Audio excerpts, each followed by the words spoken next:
Hey Monster Hunters, if you're enjoying Beast and Bible, please rate and review the show on Apple Podcasts or wherever you listen, and don't forget to share it with somebody who might like it. Now, on to the show. It was another day making a routine stop at the local grocery store on the way home. That day I had chosen Hy-Vee as the place to procure a few common items.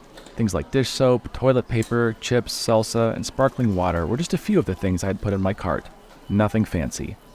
The routine came to a sudden halt, however, when the cashier hit the total button and the amount was displayed, $66.66. There was an awkward pause, followed by a, "Whoa, do you want to add a pack of gum or mints or something?" This has happened to me before. Whether it was $6.66 or $66.66 or even $6.67, the proximity of three sixes that close together, even one or two numbers off, creates ripples of fear even among some nominally religious people. That day I decided to press my luck and I said, no, I'm just fine with the total the way it is. Suddenly, there was an earthquake, and a giant hole opened in aisle 5, sending jars of pickles, cans of refried beans, and boxes of stovetop stuffing crashing to the ground. All manner of hideous creatures leapt from the crevice, belching fire and snarling. People screamed and ran as the nightmarish beings ripped shelves apart and slashed at anyone within their vicinity. I just barely made it out with my life, disappointed I had to leave my groceries behind. Since that fateful day, Hy-Vee has instituted a policy whereby posters are hung informing customers what combination of products will result in an unholy total that will open up a portal to hell.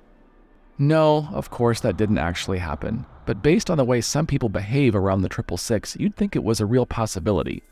The mark of the beast has been a subject of speculation since people first read about it in the book of Revelation. And yes, that's the book of Revelation, not the book of Revelations. Please give a judgmental side-eye to anyone who makes it plural. The mark is discussed in Revelation 13, 15-18, where an entity known as the Earth Beast is wreaking havoc on the earth. The Bible states, "Also, it, the beast, causes all, both small and great, both rich and poor, both free and slave, to be marked on the right hand or the forehead, so that no one can buy or sell who does not have the mark, that is, the name of the beast or the number of its name." This calls for wisdom. Let anyone with an understanding calculate the number of the beast, for it is the number of a person. Its number is 666. I have heard people suggest the mark is everything from a literal tattoo to a microchip implant and barcodes to the COVID vaccine. But many alleged marks of the beast simply follow Cohen's first thesis of monster theory, namely that the monster is a cultural body that represents the fears and anxieties of a given time. The mark of the beast often changes in popular culture to reflect what people are currently freaked out about. While it makes for good entertainment and gossip, that's not the best way to handle the ancient Greek text of the Apocalypse. To help me decode this mysterious number, I have invited New Testament scholar and expert in the book of Revelation, Dr. Jon Paulien from Loma University in California, to join me on the show today. This episode is simply called The Mark of the Beast. I'm Dr. Seth Pierce, and welcome to Beast and Bible.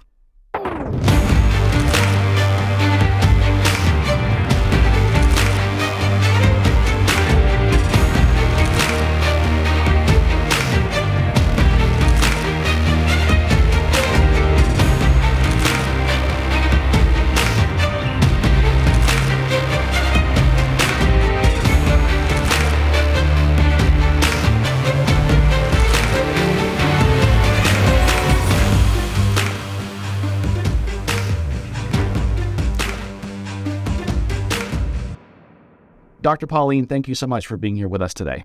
It's good to be with you today. I've been looking forward to this. Me too. So let's get right into it. What is the strangest thing you have heard associated with the Mark of the Beast? Well, that's an interesting one. The strangest thing, I don't know how strange it is, but when barcoding first came out, some people were suggesting that that was the precursor to the Mark of the Beast. And, someday maybe there will be such a thing. But I really do think when you go carefully into Revelation as it originally was written, you're not going to go into a physical direction like that. I think it's more of a spiritual mark. So, and I guess we'll get into that a little more deeply if you'd like. Sure. So ideas like it's a microchip or it's some sort of a tattoo, they're not it.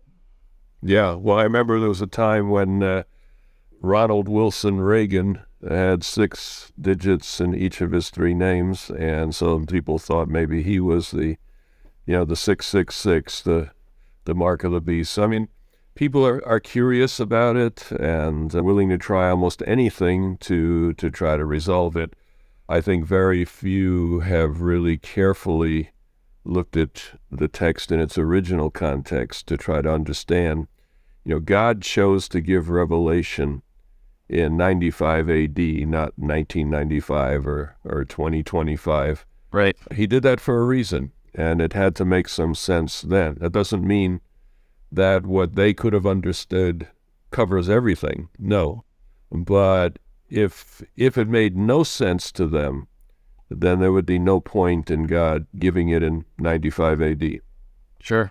We need to start, that sort of sets some limits against speculation when we start with the original context and what it could possibly have meant back then. So given that it's such an ancient idea in an ancient sacred text, why do you think it holds such a fascination outside of the Christian community? Well, I think the secular world is into sound bites. It's into easily rememberable things. The 4 horsemen, the 666, mark of the beast. These are things that have gone beyond the religious world because they imply that an interesting future, perhaps a perilous future. And if there's going to be a perilous future, then we need to know about that so we can be prepared. If it's an interesting future, well, we'd kind of like to know ahead of time what it is so we can tell everybody else that we know. Yeah, it kind of makes us feel special and important. Yeah, So who am I to talk since I probably spent more time on the 7 trumpets than anybody else who's ever lived. And so, obviously one can become fascinated with things that may or may not be life-changing in their significance. I have not met, but I'm aware of a fellow who actually wrote nearly 900 pages simply on the 666. Wow. The number. Yeah. And it's good. I mean, it reads like a novel. He goes all through history, what different people said about it, and explores different possibilities, etc. It's really, really good, but that's a lot of energy on something that may or may not be life-changing. I did ask him once, I said, how has that made you a better person? His response was, that's an irrelevant question. Wow. And I get it, Yeah. Yeah, and it's always tricky too. I think when you are a researcher, there's certain things that you hope that are practical, and then some things you're like, I'm just doing this because I find it fascinating. Yeah. So the number 666 makes appearances all over popular culture, and people find ways to use it as a fashion statement, whether it's on clothes or jewelry or tattoos. And it even freaks out cashiers at the grocery store. I don't know if you've had this experience, but I've been through and I don't even remember what I bought, but the total was $6.66. And you get kind of a reaction, from a cashier or maybe the people in line. And so one question I wanted to ask you, is there anything inherently powerful or sinister about the number 666? Well, when you're thinking of the book of Revelation, clearly the best positive number, the most important positive number in Revelation is the number 7. It occurs about 54 times, I believe. And so that's something you'd right away say, okay, what does the 6 have some relation to the 7? And obviously from the start, 6 is short of 7. Yeah. So it could represent human attempts to achieve what only God can do that fall short, of course. Adam and Eve were created on the 6th day, the one notable thing. So, yeah, I think the idea that falls short of 7, perhaps the implication is God's number is 777, and a lot of people have said that through history. Although Revelation doesn't use that explicit number, the 666 might well be related to the number 7. Yeah. But like the physical number of me writing on a piece of paper, or if someone happens to be in that checkout line and they end up with 666, that doesn't, somehow create this opening for evil, in that moment. There's nothing inherently, beyond its symbolic meaning, there's something inherently powerful, in your I opinion? think we are fascinated by certain numbers, especially round numbers. The year 1000 was a big deal among those parts of Europe that actually were aware that it was the year 1000, which was not many. The year 2000 clearly was a huge deal, and I actually wrote a book on that at the request of the Biblical Research Institute at the General Conference, because a lot of people were getting excited with the idea that Jesus was coming in the year 2000, because of the idea that if creation was, say, 4000 BC, the year 2000, you got 6,000 years, the millennium makes a Sabbath. A very compelling kind of a narrative there. But it fell short of, biblical certitude, and it got people excited. And the big issue, I think, was setting a date, even if you do it softly. Just say, well, it's somewhere between now and 2000, which is how some people put it. Even if you do it softly, when the time comes, it can really, damage people spiritually. I remember, I must have been about 9 years old, and my mom heard something from a preacher about how that Jesus will come as it was in the days of Noah. Right. And the preacher noticed that Noah preached 120 years. And then, so the preacher said, well, the Advent movement started in 1844. If this is going to fit the parallel, then Jesus is going to come in 1964. Okay. And Yep. that made a ton of sense to me as a 9-year-old. And I made some strong commitments that I would start getting ready to meet Jesus in 1962. And when 1962 came, I'd kind of forgotten. So you see that there didn't have much value for me. Obviously, we've gone well past 1964, so these things have been falsifiable and have never really worked out. So you really see people taking numbers, biblical numbers, and ascribing meaning to them. And even though maybe the number itself doesn't have what do I want to say? It could be an inaccurate application. There's still a lot of social power behind those numbers as far as getting people to believe, whether it's the second coming or believing themselves to be aligned with demonic forces, depending on how they choose to use the number. So even if the immediate context of Scripture has a different idea in mind for that number, and maybe sometimes it's just a number, it's not meant to be taken symbolically, people can still take those numbers and infuse it with meaning that has some very real social consequences. Well, you make a really good point. I think Scripture does use numbers symbolically. For example, in the book of Revelation, the number 3 seems to be associated with God until it's associated with Satan. So in Revelation 13, there's a sense of a counterfeit trinity. You have a dragon, a beast from the sea, a beast from the earth. There's 3 of them, And that becomes significant because God is often described in 3s, the one who is and was and is to come, Jesus, the Holy Spirit, the Father, etc. And so when Satan deceives and puts himself forward as the God figure that we should worship, he does so in 3s, dragon, beast, and false prophet. So numbers do seem to have meaning in Scripture. The number 4 is often associated with the earth, the 4 corners of the earth. Yep. Number 7, as we've mentioned, is sort of the ideal number, the perfect number. The number 12 tends to be associated with Israel and with the church. So the Bible does put significance into numbers. Human beings, I think, often put significance into numbers and sometimes try to make it as if those are biblical. Yeah. No, it's good. So from a Christian perspective, how has the number 666 or the mark of the beast been understood? So to give us a very brief overview of this concept from perhaps John's day as he is seeing these visions and writing the book of Revelation to how it's been viewed by Christians through the ages. Well, I think pretty consistently Christians have viewed that as the number of the Antichrist, that this is a figure which will arise sometime after the time of Revelation, usually at the very end of time. And so people have associated with a lot of figures through history. I mentioned Reagan was the one that maybe makes us smile a little bit. He's sort of a jolly old fellow. But people have tried, the numbers, it's not just 666. The number is 666. All right, so while the number 6 may have its own significance, in this particular case, it's 666.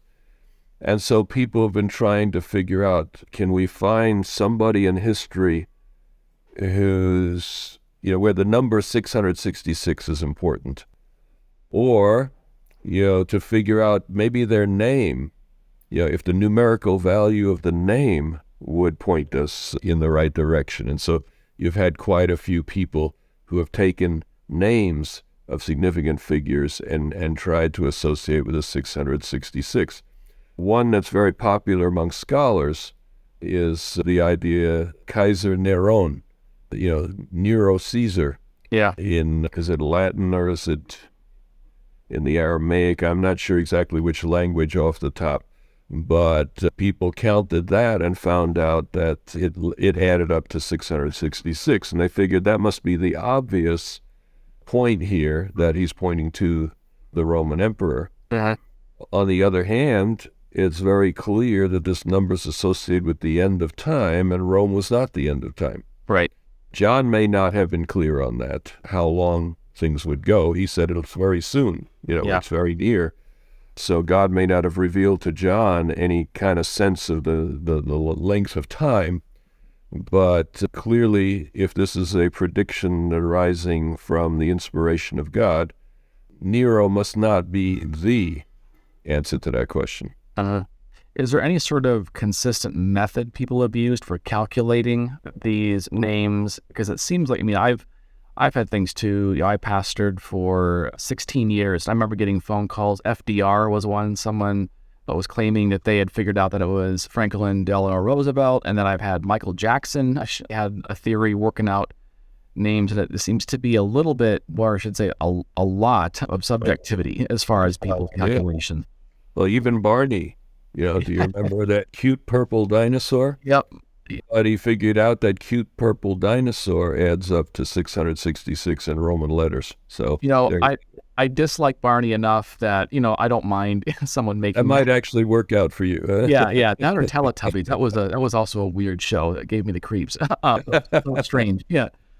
So, when was your first real introduction or encounter with the number and the mark of the beast? Do you remember when you really first heard it or heard about it or really first studied it? Well, I was a weird child, and so I actually spent quite a bit of time, reading the Bible and religious writings and stuff, even when I was 10, 11, 12. So somewhere in there, I would have had my first encounter with the 666, and it might have been a sermon in church or something like that, but it would have been well before adulthood in my case. So now, as a Seventh-day Adventist Christian scholar and someone who has dedicated a lot of their career to looking at apocalyptic literature and the book of Revelation, how do you approach and interpret these concepts? As I mentioned, I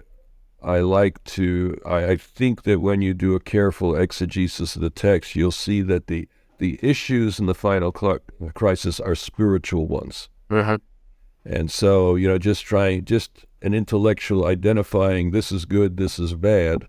It seems to me it's more than that.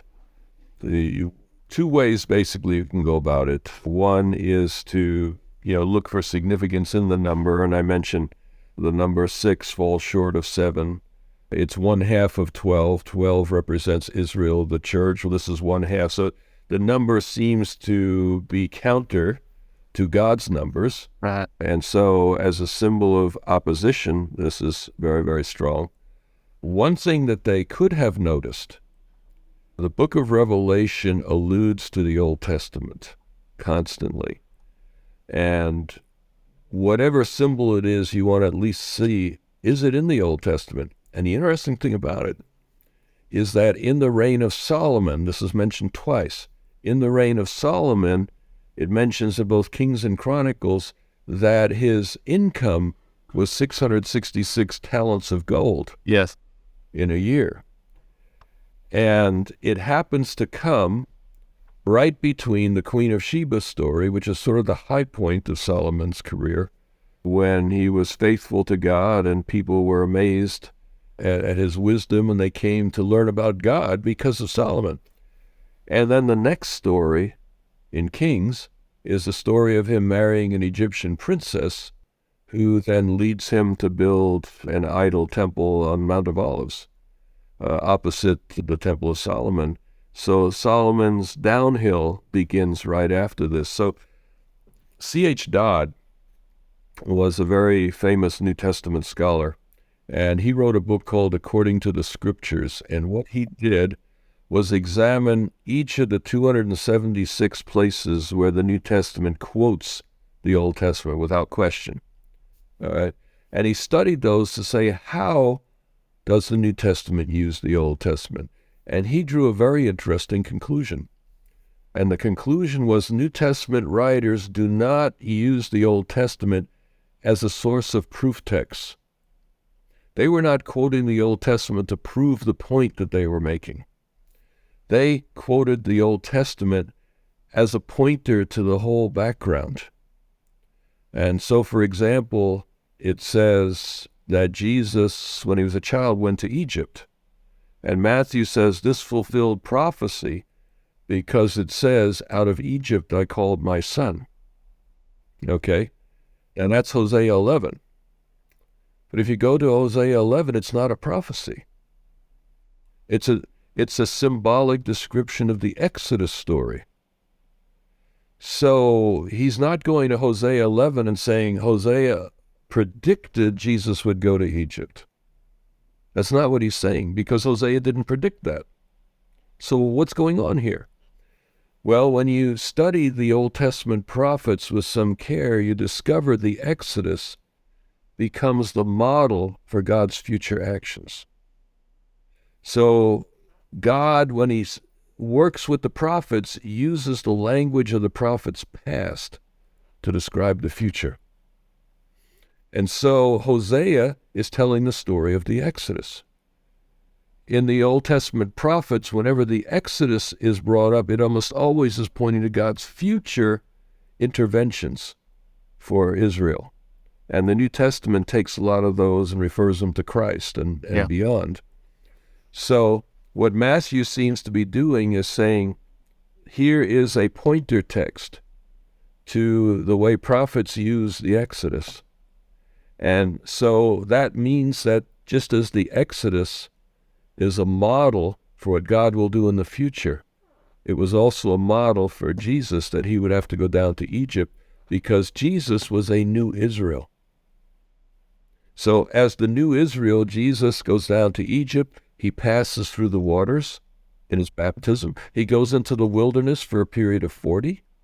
He goes on a high mountain and delivers his law. See, in Matthew, the Exodus is one model for how Jesus orders his life. So Matthew there is hinting to us, Hosea is not the key. The key is the idea of Jesus as a new Exodus. And when we understand the Exodus and compare it with Jesus' life, we'll understand better what God was doing through Jesus. Yeah. That's really cool to look at those parallels. And so going back on you mentioning it's in 1 Kings 10 and elsewhere, that 666, looking at the Old Testament, the Hebrew Scriptures as a backdrop for understanding Revelation. One thing I've noticed in reading that story with the tribute of 666 talents of gold is you see Solomon buying chariots from Egypt, which is a weird thing considering this back to the Exodus, right? Where Israel, flee, they fled Egypt and were being chased by chariots, and now they've become this religious political power that is buying their chariots from their former oppressor. And I've heard argued by different scholars and different biblical writers that basically Israel becomes a persecuting power, like they were meant to be this nation of priests and agents of grace and truth, and now they've really become a religious political power with the king and slaves and oppression. They become the very thing that they escaped. Mm-hmm. My father whipped you with whips, and I will whip you with scorpions. Yeah. Yeah. Yeah, not a great political speech, not a great moment. Yeah. And For not a great witness to Solomon's witness. no. And so, do you see merit in looking at 666 as maybe a prophecy, painting a picture that the church, or what was meant to be maybe a religious community that represented Jesus, ends up becoming a false religion and a persecuting power? Oh, definitely. I mean, after all, Solomon was a son of David. So was Jesus. You see, so that is a powerful connection there. Solomon was a king of peace. The very name means peace. There was no wars fought during his reign, even though oppression occurred. It seems to have been relatively peaceful. When you go back in Revelation 13 to the beast that comes out of the sea, it looks a lot like Jesus. It has a ministry of 42 months. Jesus' ministry was 3.5 years long. It has a death and a resurrection, and even uses the language of the cross to describe that. And I could go further into that. So whatever's going on in Revelation 13 is a poster child for everything that can go wrong with Christian faith.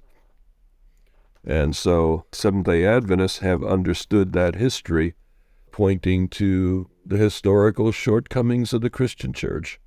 For many, many centuries, various people have pointed that out.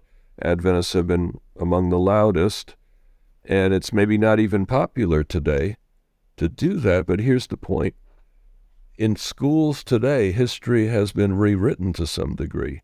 History used to be a whitewash of Christianity. Now the historians are saying, hey, Christianity did a lot of bad things. You have the Crusades, you have slavery, you have colonialism, and you go down the list. There's the Inquisition, etc. So young people today are growing up very much aware the Christian church is not all that great a place.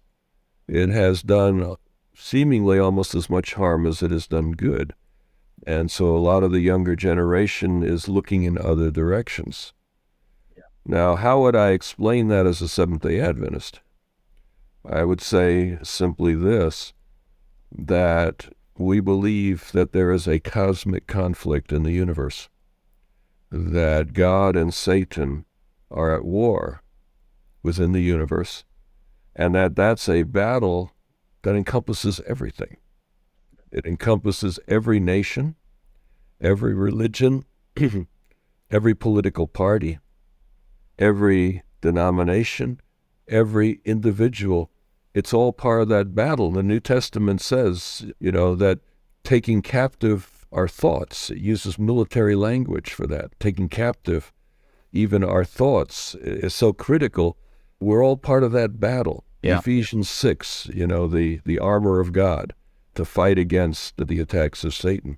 So if you believe in a cosmic conflict, then you would be surprised if any institution that named the name of Christ would be totally pure.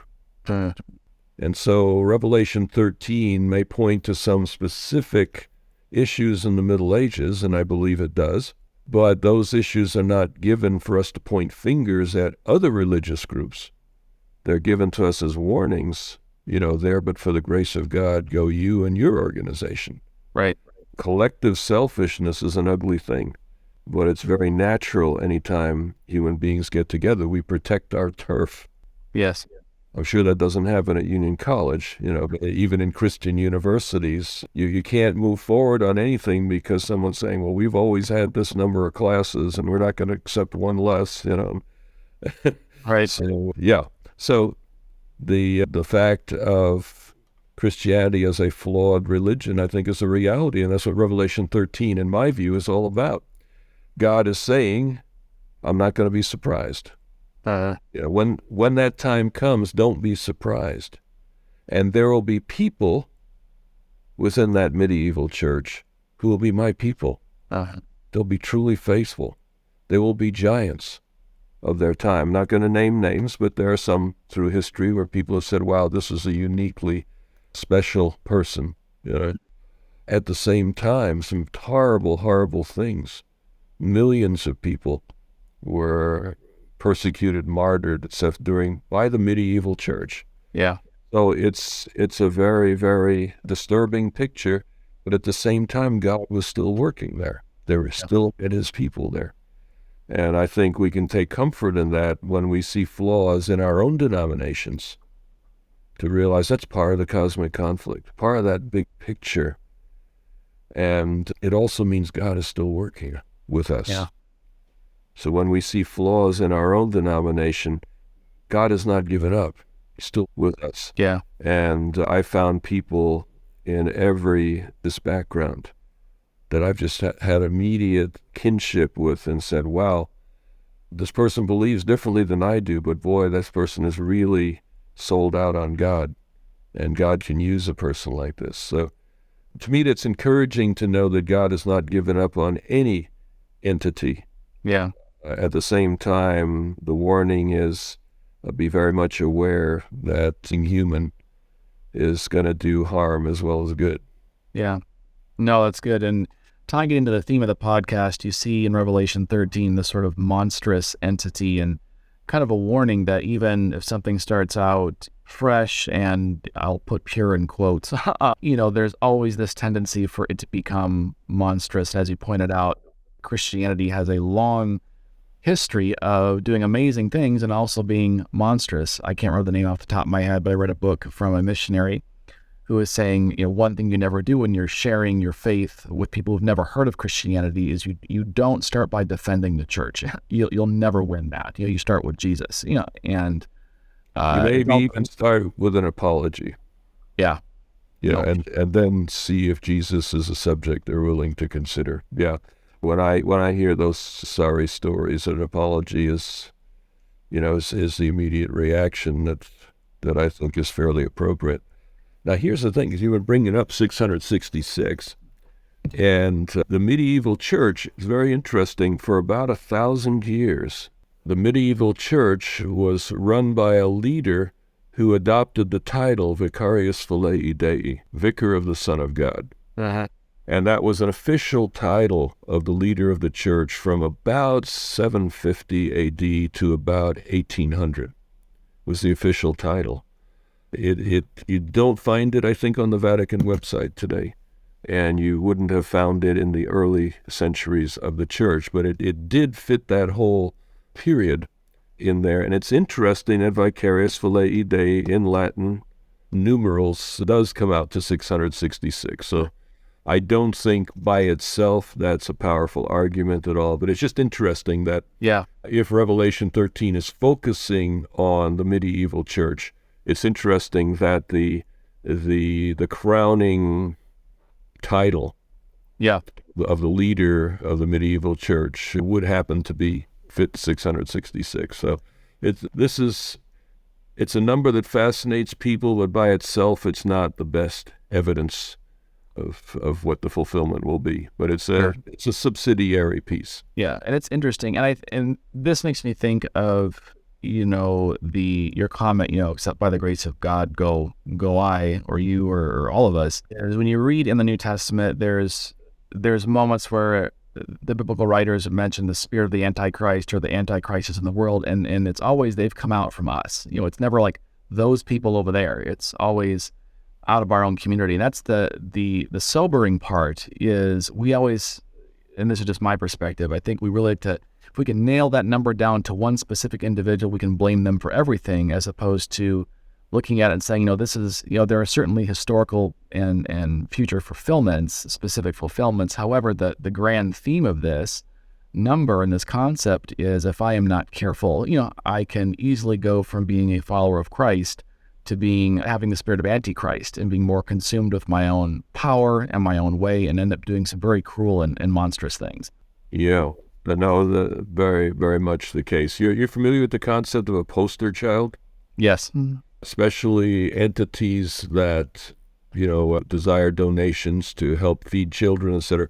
We'll pick one child and put that child in the picture, tell that child's story, because that one child represents all the others. Yes. What I see Revelation 13 doing, while it does seem to focus particularly on one aspect of the Christian church that was particularly problematic. I see it more as a poster child. Yeah. It's saying, like you said here, but except for the grace of God, here go all of you. God is giving a sample of how bad things can get and saying, don't get so wedded to a particular human form of religion. You end up going down with the ship, so to speak. Yeah.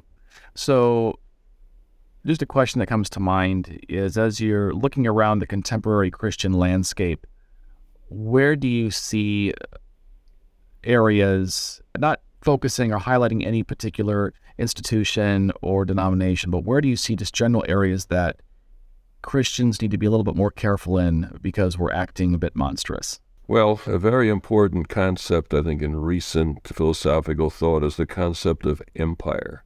And Rome was a powerful empire. Empire is when one branch of humanity dominates many. Okay. Empires usually happen economically rather than politically. Pretty rare somebody just says, I'm going to conquer the world. Maybe Alexander the Great was that. I'm going to conquer the world. Let me just go out and, usually you're not going to get several tens of thousands of people to commit to 10 years just to fit your ambitions. Usually there's other motives. And what tends to happen with empires, and Rome was very much like that, is that they become wealthy. It's a particular section becomes wealthy, and they have business all over the known world.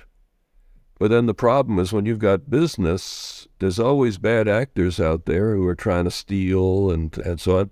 So you need to protect those businesses. And that's where the army then goes out, the navy goes out, the tentacles go out to protect the economic interests. And so the empire often, not many people, I think, have said, well, let me build a big empire. Hitler may be another who seems to have had that in mind. But even that was probably economic, being driven. The United States is the greatest empire of human history. Now, we don't think of it as such because we don't have political control. Right. But in a sense, the United States does. There's no nation that can make a major decision without asking the question, what does the United States think about this? What is their military going to do? What is the CIA going to do if we do this? Are we going to get ourselves in trouble there? And so everybody, the whole war on terror was basically saying we want every country on earth to distinguish between the good people and the bad people in each of your families. Osama bin Laden had 52 brothers. Was it brothers? I think it was just brothers alone, 52. Half of them lived in the United States. Half of them were pro-U.S. Yeah. Well, if you're going to deal with the bin Laden family, you have to be able to distinguish between those who are on one side and those who are on the other. Right. Which is very intrusive. Yeah. You see, and you're asking Saudi Arabia now to break up these families by rooting out the terrorists. So it was a very challenging thing. So the U.S. has its tentacles out everywhere, and we don't even think about it. We just know that Coca-Cola is everywhere. We don't realize that Coca-Cola can operate the way it does because it's protected by the threat of American intervention, military intervention. McDonald's, recently they closed down in Russia because when the war broke out there, the U.S. was not going to protect them within Russia anymore. And so after some time, most of those American companies shut down.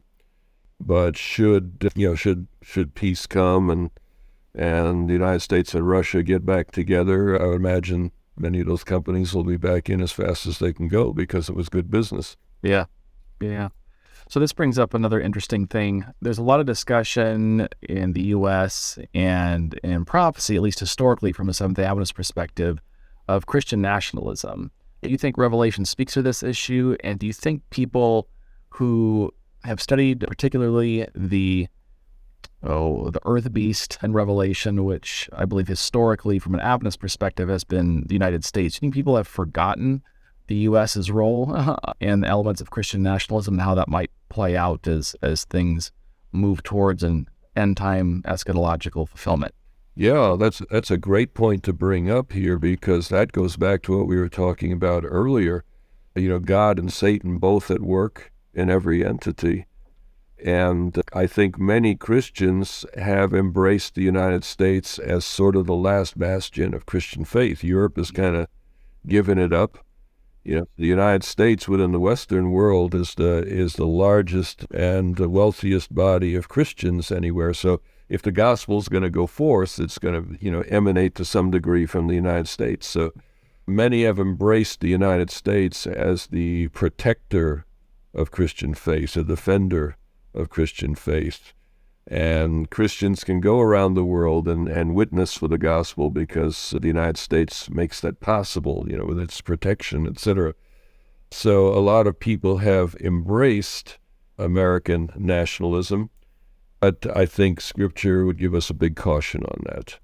Because the United States, for all the beautiful things it has done, has definitely been involved in the other direction. And people talk about how slavery was tolerated for 250 years in this country.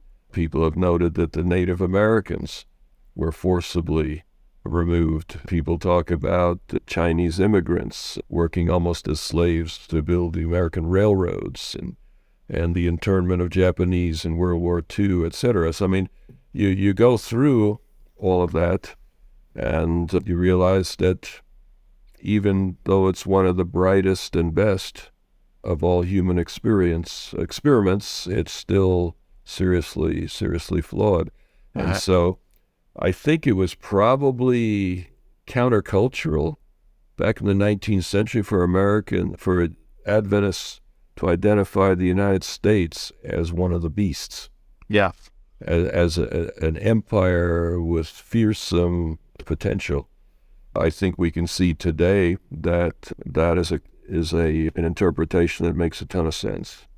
I pastored a church that was close to a military base once, and it was a wonderful congregation and had so many good experiences there and just tremendously faithful, kind, generous people. And I remember asking one of my church members who had a very high rank in the U.S. military, I said, so how do you, as a Seventh-day Adventist Christian looks at this application of this beast in Revelation to the U.S., how do you process that with your service, to your country? And he said, I serve my country because I believe in its ideals, its stated ideals, and what, all the beautiful things, but I recognize at the same time that all these things I defend will one day, become corrupted and change. And so I think for a lot of people, it's a very difficult thing to hold dear the love of your country and what it stands for, at least on paper, and at least what we, have popular sentiments about, and also recognizing that all these things that I love about my country, according to my view of Scripture, will vanish, and so it's a challenging place to be sometimes. Well, the interesting thing, when you go to the text itself, Revelation 13:11, says, I saw another beast coming out of the earth. He had 2 horns like a lamb, but he spoke like a dragon. It doesn't say that the lamb is first and the dragon is second. It could be read as simply saying this is a dual character. Yeah. And so reading history as it is often read today, slavery was not something that came in the dragon period. Yeah. It was there right at the beginning, 1619. All right. So the United States was conflicted from day one. And it's interesting. I was reading a little Thomas Jefferson not too long ago. And Jefferson is a really amazing guy, and the clarity with which he processed these great ideas that were the foundation of our country is pretty amazing. But he kept slaves. Yeah. And he justified that for a long time by saying, they have not been given the opportunities, the education, so we need to train them. We need to educate them before we let them go. Because if we just let them go, they'll be worse off than they are now. And there's some sense in that, But he recognized when he wrote down the words, all men are created equal. Some people say, well, it was all white men are created equal. Well, Jefferson knew that when he wrote those words that slavery would come to an end one day. And it shows you, I think, the patience of God. I think God was in those words at that particular period of time, but it took 100 more years Yeah. before they bore the full flower, and even then another 100 years before we could even conceive of having, a person of that ancestry as president and think truly in more equal terms. So it takes time, a tremendous amount of time. But the United States, I suspect, was a conflicted figure in God's eyes from the first. So Christian nationalism, the kind of, my country, right or wrong, is probably a step beyond, where Jesus would have us go. Yeah. So pivoting to a couple lighter questions before we wrap things up, and I really appreciate the insights, historical, biblical, exegetical. It's been really, really good. Revelation has a lot of monstrous imagery, and the book of Daniel does too. Out of all the images that could have been chosen, why do you think Jesus chose to put monsters in a book that's meant to reveal him? Yeah, it's an interesting question because we often think Revelation is the revelation of the monsters, but its actual title is Revelation of Jesus Christ. So there's a fascinating correlation. I think in part it was a genre that was chosen because it worked in that time. Yeah. I think of the cartoon The Lion King, which my kids liked very much when they were small. Lion King is actually an African apocalypse. It has animals in it, but it's not an animal story. It's deeply psychological. It's deeply political. And it portrays a perfect world that is ruined by evil forces and redeemed by a son. Yeah. And so then the world becomes beautiful again. So it's a genre that nobody even thinks about today. It just came naturally. That was a cool way to do this. And of course now you've got Avengers and Star Wars and Lord of the Rings. This genre of apocalyptic is very powerful today. And it was back then. There are many, many apocalyptic books outside the Bible. So when Jesus revealed himself to John, he used something that was familiar. He used language that made sense. Now today we may have to, work hard to recapture some of that initial power. But originally it was given because it worked. It got people's attention. And as they pondered these images, just like Jesus' parables, as people ponder these images, are there monsters today? Where would I look? Are there, godly people today? What would they look like? And so, in the end, the conflict is between the image of God and the image of the beast. When the term image of the beast was chosen in chapter 13, it's a deliberate reminder of the image of God. It's a creation image. And it shows that Satan has a purpose for undermining the image of God wherever he can. And that's where I said there's kind of a spiritual thing, that he seeks to distort and destroy the image of God in human beings. There must be some reason. There must be something really, really important for Satan. And I would suggest that in the book of Hebrews, it tells us that God made human beings a little lower than the angels for a time. He says God has not subjected the future to angels. He subjected it to human beings. So I'd like to suggest that when God created human beings, he was creating creatures more like himself than any other creatures he had made. Angels are never said to be the image of God. Angels don't have the power to procreate. There's two things right there where human beings are different from the other creatures God has made. It may be that Satan was jealous when he heard about this plan of God, and maybe to some degree that's what he was reacting against. Satan hates the image of God because in a way it tells him that he's a tool in God's hands. He's not the big kahuna. Yeah. And that God can take another creature and put them in Lucifer's place, and have these creatures who are like God ruling the universe in the future. So it seems to me that the creation story is about a plan of God to do something unique and new in the universe. That got derailed to some degree by the fall, but God will restore it again in the end. And the final battle is Satan doing his best to undermine that image of God, because it's going to end him in the end. And the Revelation 13 is building on huge themes that go all the way back to creation. That's a powerful thought and a great place, I think, to conclude our podcast. However, I do want to ask, if people want to connect with you, what's a good place to find you, and what resources would you recommend if they really want to get into the book of Revelation? Okay. Yeah, well, I'm at Loma Linda University, and so I can be reached at Loma Linda University. I also have a website, thebattleofarmageddon.com. It was available. I took it. I didn't expect that, but so I got to get that one. Battleofarmageddon.com. So there's a website where they can see a lot of free materials, including Facebook commentary on the book of Revelation, which I am writing verse by verse and posting day by day. And you can find many of those chapters, finished chapters, accessible there by simply clicking on a link. I've written a number of books on Revelation. Probably the one I would recommend is The Deep Things of God, which is a how-to.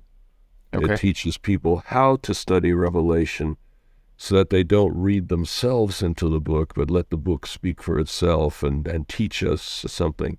So, yeah, those are some things. I do have a program called GPS, God's Prophetic Surprises, on Loma Linda Broadcasting Network, LLBN.TV. People can access those programs. We've done almost 200 programs going verse by verse through the book of Revelation. So there's some resources that are there. That's fantastic. Thank you. I think you've actually written some stuff, haven't you? I have. Yeah, I have a couple things. Book of Revelation Made Simple, which you graciously read and made some comments on, and we'll certainly make sure we put in all of these resources into our show notes so people can follow up. But thank you so much for being a guest today on Beast and Bible, Dr. Paulien. It's delightful to see you again. The mark of the beast has more to do with a symbolic allegiance to an oppressive religious political power than a specific physical mark.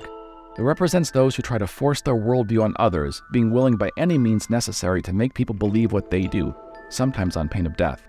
The number 666, whether tattooed on the skin, a house address, or the total a cashier rings up because you made poor choices, is not really what the mark of the beast is all about. In 1897, Adventist pioneer Ellen White wrote, "Force is the last resort of every false religion." That statement challenges us to reflect on how we share our faith. Do we invite dialogue and discussion, or do we simply tell people what they're to believe and threaten consequences if they don't? In the spirit of Isaiah 1:18, do we gather to reason together, or do we array our institutional and social forces against someone who might disagree with us without giving them a chance to share their perspective? The mark of false religion is force. The mark of being a follower of true religion, according to Jesus in John 13:35, is our love for one another. I hope you've enjoyed and been challenged by this episode of Beast and Bible. We are 2 episodes away from ending our first season, and so we have saved some of the spiciest content for last. Our next 2 episodes deal with some of the most potent topics that arise in Christian conversations that revolve around a phenomenon that began almost 40 years ago in the 1980s. A phenomenon that involved panic, tales of strange rituals, literature making claims that secret occult societies were on the loose, Ouija boards, and of course that perennial source of evangelical fear, Dungeons and Dragons. Join us next time for our final 2-part episode exploring the satanic panic of the 1980s. Thank you for listening to Beast and Bible. Beast and Bible is written, researched, produced, and hosted by Dr. Seth Pierce. Ethan Geck is our editor. Logo design and social media by Chelsea Ernina. Equipment and tech help from the dynamic duo James Gigante and Stephen Husett. Producing and project help from me, Heather Moore. Thanks for listening to Beast and Bible. Tell your friends about us, and don't forget to leave a nightlight on after dark.